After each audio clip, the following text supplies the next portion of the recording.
বাজান ওই উজানি বাগান থেকে প্রতিষ্ঠিত ওই সরমনার সৈয়দ ইসাক রহমতুল্লাহ আলাইহি। এই সৈয়দ ইসাক রহমতুল্লাহ আলাইহির জীবনী খুললে পাওয়া যায় প্রত্যেকটা দিন বিকাল বেলা সূর্য ডোবার আগে কবর দেখে এমন ভাবে চিল্লা চিল্লা কাঁদতেন আর কাঁদতেন আর বলতেন, আল্লাহ এই কবরে না জানি আমার সাথে কি ব্যবহার হবে। মুসলমান এইভাবে আমাদের আকাবির আসলাফ বুজুর্গরা কাঁদতেন। ওই বাগে ইব্রাহিমের প্রতিষ্ঠাতা বাজানো গঙ্গি রহমতুল্লাহ বাগানের প্রস্ফুটিত বুলবুল কারি ইব্রাহিম সাহেব রহমতুল্লাহ আলাইহি উনিও তো বাজান এইভাবে কবর দেখা কাঁদতেন। এ যুবক কেন তোমার কান্না আসে না? বাজান এই কান্না কাটিটা উনি শিখছেন ওনার পীর মুর্শিদ কুতুবুল আলম রশিদ আহমদ গঙ্গি রহমতুল্লাহর কাছ থেকে। রশিদ আহমদ গঙ্গি রহমতুল্লাহ আলাইহি এমন কান্না কাঁদতেন, গোলাম দেখেন কারে বলে। রশিদ আহমদ গঙ্গি রহমতুল্লাহি আলাইহি প্রত্যেকটা দিন আমার বন্ধুরে কবরের চিন্তায় মৃত্যুর প্রস্তুতি নিয়ে ঘুমাইতেন।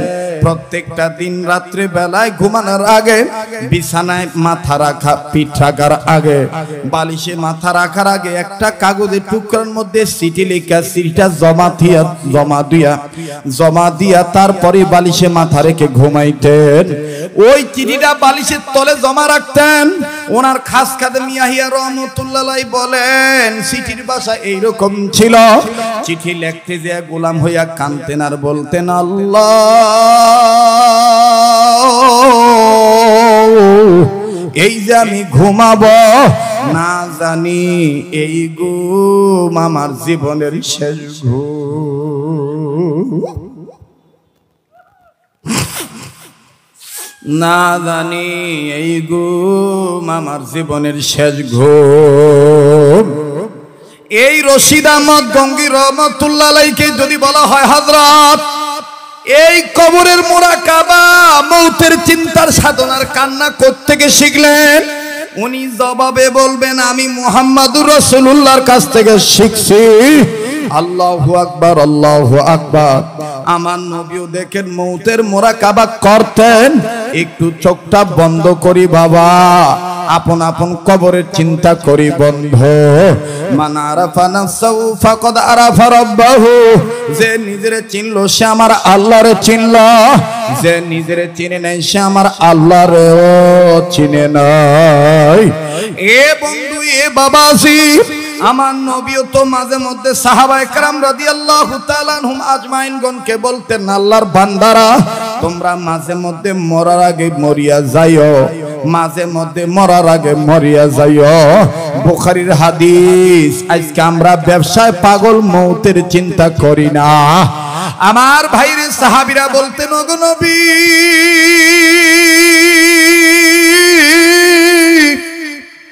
জিন্দা থাকতে মানুষ আবার মরার আগে কেমনে মরে? আমার নবী বলতেন মাঝে মধ্যে চোখটা বন্ধ করবা, আপন আপন কবর সামনে আনবা আর এইরকম মনে মনে ভাববা, এই তো বুঝি আমি মরিয়া গেলাম, এই তো বুঝি আমার লাশ ঘর থেকে বাইর করিয়া দিল, এই তো বুঝি আমার ছেলে মেয়ে ডুকরে ডুকরে কানলো। একটা ডাক দেন না, বলেন না আল্লাহ। বাজানো কেউ কারো দিকে তাকাইয়েন না। ও দোকানদার ও ব্যবসায়ী বাবারা, সময়ের অভাবে আসতে না পারলে দোকানে বসে তুমি বয়ান শোনো, আল্লাহ পাক তোমাকে গোলাম হিসাবে কবুল করবে। এ বন্ধু, এ বাবাজি, রশিদ আহমদ গঙ্গী রহমতুল্লাহ আলাইহি কেমন কান্না কানতেন। আজ আমার আপনার চোখে পানি নাই, আজ আমার আপনার কান্না নাই, কিন্তু রশিদ আহমদ গঙ্গী রহমতুল্লাহ আলাইহি লেখেন, ওনার কথা নকল করে আকাবির আসলাফ বুজুর্গরা বলেন, বিশেষ করে কুতুবুল আলম মোহাম্মদুল্লাহ হাফিজ রহমতুল্লাহ আলাইহি বলেন, চোখের পানিরে পুঞ্জি বানাও, দুনিয়া এবং আখিরাতে কোনো পুঞ্জির অভাব হবে না। এই বক্তব্যটা শুনলেই তো ওই চরমনের কুতুবুল আলম সৈয়দ ফজলুল করিম রহমতুল্লাহি আলাইহি বারবার বারবার বারবার মুহাম্মদুল্লাহ হাফিজির খেদমতে যাইতেন। আমার বন্ধুগণ, আমার বাবারা, আমাদের আকাবির আসলাফ বুজুর্গরা কান্নাটা ভালোবাসতেন। কান্না কাটির দ্বারা কলব সাফ হয়, কান্না কাটির দ্বারা গোলাম হওয়া যায়। রশিদ আহমদ গঙ্গী রহমতুল্লাহি আলাইহি এমন কান্না কানতেন, কানতে কানতে এক সময় হযরতের চোখ অন্ধ হইয়া গেল। আল্লাহর ওলির মুরিদেরা কাছে যা ডাক দিয়ে বললেন, আল্লাহর ওলি খুব খেয়াল করেন, খুব খেয়াল করেন, খুব খেয়াল করেন বাবা। ডাক দিয়ে বললেন, আল্লাহর ওলি আপনি কবর আযাবের ভয়ে কান দিয়া যেইভাবে চোখ অন্ধ বানাইলেন, আপনি কি কোনোদিন নিজের চোখে কবর আযাব দেখছেন? রশিদ আহমদ গঙ্গী রহমতুল্লাহি আলাইহি বলেন, আমার মাবুদ কি আমার আর কবর আযাব না দেখাইছে? আমি তো কবর আযাব দেখেই বাঁচার জন্য কান্দি। আল্লাহু আকবার। আমি তো কবর আযাব দেখেই বাঁচার জন্য কান্দি। মুরিদেরা ডাক দিয়ে বললেন, আল্লাহর ওলি কোন দিন আপনি কেমন করে কবর আযাব দেখছেন আমাদেরকে একটু শোনান। রশিদ আহমদ গঙ্গী রহমতুল্লাহ আলাইহি বলেন, বাবারা তাইলে শোনো, আমি প্রায় কবর জিয়ারত করতাম, কারণ আমার নবী বলছেন কবর জিয়ারত করার মাধ্যমে ইমানের ব্যাটারি চার্জ হয়, কবর জিয়ারত করার মাধ্যমে চেহারায় নূর বাড়ে, কবর জিয়ারত করার মাধ্যমে আখিরাতের কথা স্মরণ থাকে, কবর জিয়ারত করার মাধ্যমে কলব সাফ হয়, কবর জিয়ারত করার মাধ্যমে মৌতের প্রস্তুতি নেওয়া হয়। এই ভাবিয়া তো আমি মাঝে মধ্যে কবর জিয়ারত করতাম। একদিন একটা কবর জিয়ারত করার জন্য কবর সামনে নিয়ে দাঁড়াইলাম, চক্ষুটা বন্ধ করলাম, ঠিক সূরা কেরাত যখনই পড়া শুরু করলাম, ইন দি মিন টাইম ওই কবর থেকে আমার গায়ে কেমন জানি গরম বাতাস লাগলো। এই গরম বাতাস লাগার পর আমি বুঝতে পারছি দুনিয়া কি কোই গরমি বাতাস নেই, এটা দুনিয়ার কোন গরম বাতাস নয়, এটা কবর আযাবের গরম বাতাসই হবে। রশিদ আহমদ গঙ্গী রহমতুল্লাহ ডাক দিয়ে বলেন, আল্লাহ না জানি এই কবরওয়ালা কবরের মধ্যে কোন আযাবে গ্রেফতার হয়ে গেছে। ও আল্লাহ, তুমি যদি আমার বাতিনি চোখ খুলিয়া দিতা, আমি আমার কলবের চোখ দিয়া দেখতাম কবরওয়ালা কবরে কোন হালতে আছে। আমার মাবুদ আল্লাহর ওলির দোয়া কবুল করলেন। রশিদ আহমদ গঙ্গী রহমতুল্লাহ আলাইহি বলেন, বাতিনি চোখ যখন খুলিয়া গেল, এই বাতিনি চোখ দিয়া কবরটার মধ্যে নজর দিয়া দেখি কবর আর কবর নাই, পুরাটা কবরের মধ্যে খালি সাপ আর সাপ, খালি সাপ আর সাপ। এত দূরে লোকটারে দংশন করে, কলিজা ছিদ্র করিয়া ঢুকিয়া যায়। আল্লাহ, এ যুবক কোন দুনিয়ার ধান্দায় পড়িয়া গোলাম হওয়া বাদ দিলা?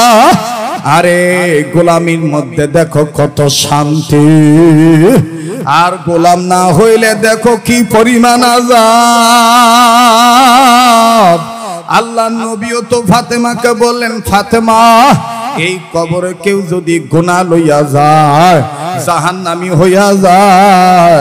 ফাতেমা আমার দিক দেখো, আমার দুই হাতের আঙ্গুল যেইভাবে মিলে দিলাম, এই কবরে যেই ব্যক্তি গুনাহগার হইয়া যাবে গোলামি বাদ দিয়া যাবে। কবরের দুই সাইডের মাটি কবরওয়ালারে এমন ভাবে জাতা দিয়া ধরবে, টাস টাস করে কোমরের হাড্ডিগুলি খান খান করে ভেঙে যাবে, আর কবরওয়ালা চিল্লায় বলবে মালিক।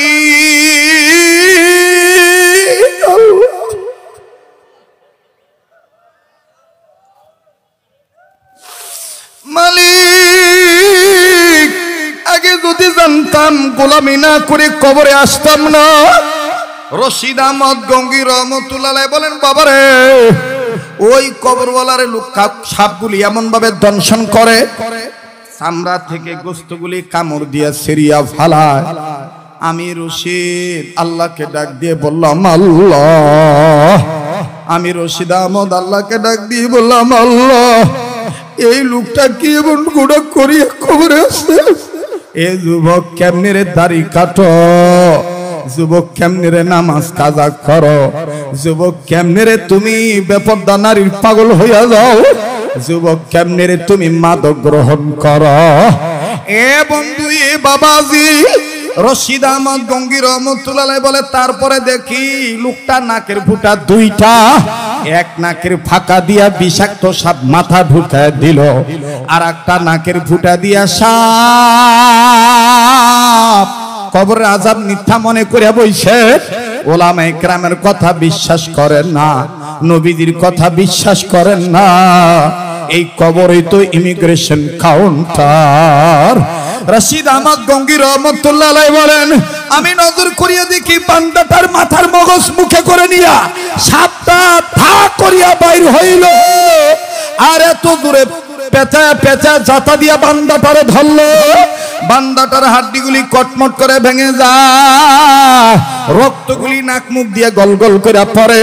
এই গোলাম চিৎকার দিয়া কান্দার ডাক দিয়ে বলে, আল্লাহ, আগে যদি জানতাম গোলাম না হইয়া কবরে আসতাম না। আল্লাহ, দুনিয়ায় কি আমার কোনো ছেলে মেয়ে নাই? এরা কি পারে না আমি বাপের জন্য একটু কানতে? এরা কি পারে না আমি বাবার জন্য একটু রুহের মাগফিরাত কামনা করিয়া কানতে?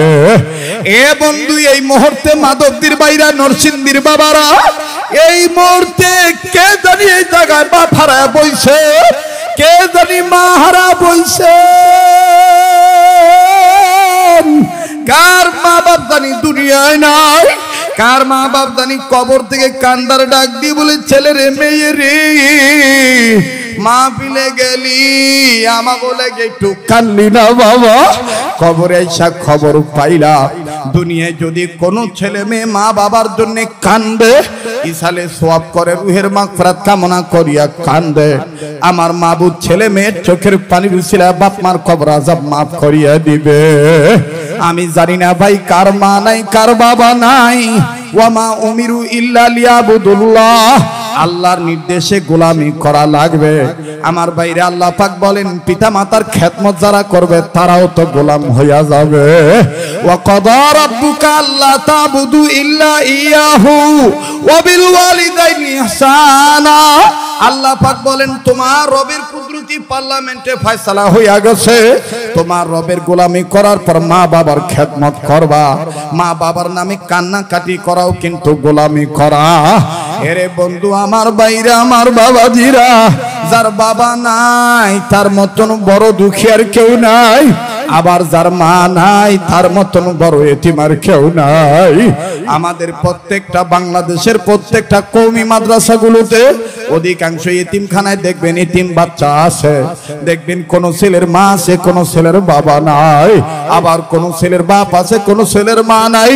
এই রকম এতিম বাচ্চাদের সামনে একটু বসবেন, এতিম বাচ্চাদের সাথে সময় দিবেন, দেখবেন বাপ হারা কি বেদনা অন্তরে লইয়া জ্বলে। আমি আমার মাদ্রাসার কথাই বলি, আসরের নামাজের পরে বারান্দার মধ্যে দাঁড়ায় রইছি, বাচ্চাদের খেলাধুলা দেখতেছি, আর এক বাচ্চা আমার পাশে দাঁড়ায় ও ছাত্র ভাইদের খেলা দেখতেছিল। আর এক বাচ্চার বাবা অভিভাবক হইয়া বিস্কিটের প্যাকেট নিয়ে মাদ্রাসায় এসে বাচ্চার সাক্ষাতে বাপের দেখা ছেলেটা খেলা বাদ দিয়া বাপের কাছে আইলো। বাপে বাচ্চাটার জড়ায় ধরে সুরাম সুমা দিল, বিস্কিটের প্যাকেট দিল, টাকা দিল।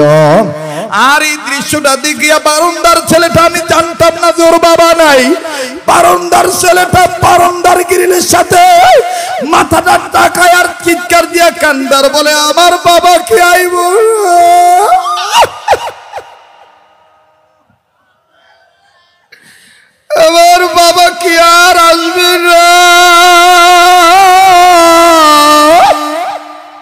আমি ডাক দিয়ে বললাম, বাবারে তোমার কি বাপ নাই? ছেলেটা কান্দার বলে, হুজুর আমার বাবা ছিল, 2 মাস আগে নাকি রোড অ্যাক্সিডেন্ট আঙ্গো বাবা মারা গেছে। আজকে কান্দো কেন? ডাক দিয়ে বলে, হুজুর এই বাবার আদর দেখে আঙ্গো বাবার কথা বলো। বাজানদার বাপ নাই, তার মতন বড় দুঃখী আর কেউ নাই। এ মুসলমান, আমার নবী বলছেন পিতামাতা সন্তানদের কাছ থেকে 14টা হক পাও না। মা বাপ বেঁচে থাকলে 7টা, মরিয়া গেলে 7টা। মরার পরে ছেলে মেয়েদের প্রতি থেকে তারা ইসালে সওয়াব পাবে, তারা চোখের পানি পাবে। এ মায়ের পাগলেরা, বাবার পাগলেরা গোলাম হয়ে একটা ডাক দাও না, দাও না, দাও না, বলো না আল্লাহ। বাজান আর লম্বা নয়, আমার নবীরও তো বাবা ছিল না, আমার নবীও তো মায়ের দরদে কাঁদতে। একজন সাহাবী আসিয়া বললেন, ইয়া রাসূলুল্লাহ আমার মা বাবা অসুস্থ, দোয়া করবেন আল্লাহ যেন সুস্থ করে দেয়। আমার নবী দোয়া করলেন আর কাঁদলেন। সাহাবী বললেন, মা বাবার কথা শুনিয়া কাঁদেন কেন? আল্লাহ নবী ডাক দিয়ে বলেন, তোমাদের তো মাও আছে বাবাও আছে, আমার তো মাও নাই বাবাও নাই। মা বাবার কথা শুনলে আমার কান্না আসে। এ বন্ধু, আবার যার মা নাই তার মতন চির ইতিম আর কেউ নাই। আল্লাহ আমি জানি না আজকের এই আহলে সুন্নাত ওয়াল জামাত কর্তৃক আয়োজিত মাদকদি শাখা, এই মাহফিলে কে মা হারাইছে, বাবা হারাইছে। আল্লাহ সবার মা বাবার কবর আযাব আপনি মাফ করিয়া দেন আল্লাহ। আল্লাহ সবার মা বাবার কবর আযাব আপনি মাফ করিয়া দেন আল্লাহ। আল্লাহ যাদের মা বাবা বাঁচিয়া রইছে, মা বাবার হায়াত বাড়াইয়া দেন। মা বাপ যাদের বিমারি শেফা দান করিয়া দেন। আয় আল্লাহ মাদকদি ব্যবসায়ীদেরকে কবুল করিয়া নেন আল্লাহ। অত্র এলাকার মুর্দাগণের কবর আযাব মাফ করিয়া কবর জান্নাত বানায় দেন। ভাই আর লম্বা নয়, ওই নবী বলছেন মায়ের চেহারার দিকে তাকাইলে কবুল হজের সওয়াব পাওয়া যায়, নেক নজরে তাকাইলে কবুল হজের সওয়াব পাওয়া যায়। এ ভাইয়া, কোন মায়েরে তুই আমি আজকে বুড়ি বুড়ি গালি দেই, কোন বাবার সাথে খারাপ ব্যবহার করি? এই মা বাপ যেদিন মরিয়া যাবে আর কেউ তোর জন্য ভাত নিয়ে অপেক্ষা করবে না। আল্লাহ পাক আমাদের সবার মা বাবার কদর করার তৌফিক দান করেন, খেদমত করার তৌফিক দান করেন, গোলাম হওয়ার তৌফিক দান করেন। জোরে বলেন আমিন। রশিদ আহমদ গঙ্গী রহমতুল্লাহ আলাইহি বলেন, কবরওয়ালার এই চিৎকার শুনিয়া বুঝতে পারলাম যার যার কবরে তার তার গোলামি করে আসা লাগবে। গঙ্গী রহমতুল্লাহ ডাক দিয়ে বলেন, আল্লাহ আমার জিন্দেগির তুমি বন্দেগী বানায় দাও, আমার জিন্দেগির তুমি বন্দেগী বানায় দাও। ওয়া মা উমিরু ইল্লা লিয়াহবুদুল্লাহ। 1 নম্বর কাজের নির্দেশ, আমি রবের নির্দেশে গোলামি করো। 2 নম্বর মুখলিসিন লাহুদ্দিন। আজকে আর সময়ের অভাবে আমি মুখলিসিন লাহুদ্দিনের ব্যাখ্যায় তাফসিরে বা আমি কথায় যেতে পারলাম না। মুহতারাম হাজিরিন, শেষ করার আগে আমি আপনাদেরকে বলতে চাই, হাকিমুল উম্মত মুজাদ্দিদুল মিল্লাত মাওলানা আশরাফ আলী থানভী রাহমাতুল্লাহ আলাইহি এই আয়াতের তাফসীর করতে যায় বলেন, প্রকৃত গোলাম যে হবে সে আল্লাহর ওলি হবে। আর আল্লাহর ওলি হইতে গেলে 5টা কাজ ধারাবাহিকভাবে করতে হবে। খুব খেয়াল করে শোনেন, কেউ উঠবেন না, একটু আমাকে শেষ করতে দেন। 5টা কাজ যে ব্যক্তি ধারাবাহিকভাবে করবে আল্লাহ পাক তাকে ওলি বানায় দিবে। নাম্বার 1, সকল প্রকার গুনাহ থেকে বেঁচে থাকা। নাম্বার 2, আল্লাহর হুকুম ফরজ ইবাদত ঠিক মতন আদায় করা। নাম্বার 3, আল্লাহর হুকুম ওয়াজিব ঠিক মতন আদায় করা। নাম্বার 4, নবীর সুন্নতওয়ালা উম্মত হওয়া। নাম্বার 5, নিজের অভ্যাসকে নফল আমলের অভ্যাসে পরিণত করা। এই 5 কাজ ধারাবাহিকভাবে করবে যারা, প্রকৃত গোলাম হবে তারা, প্রকৃত গোলাম হবে যারা, জান্নাতে যাবে তারা। ফাদখুলি ফি ইবাদি, পড়েন, ফাদখুলি ফি ইবাদি ওয়াদখুলি জান্নাতি ওয়া মা উমিরু ইল্লা লিয়াহবুদুল্লাহ। সুবহানা রাব্বিকা রাব্বিল ইজ্জাতি আম্মা ইয়াসিফুন ওয়া সালামুন আলাল মুরসালিন ওয়ালহামদুলিল্লাহি রাব্বিল আলামিন।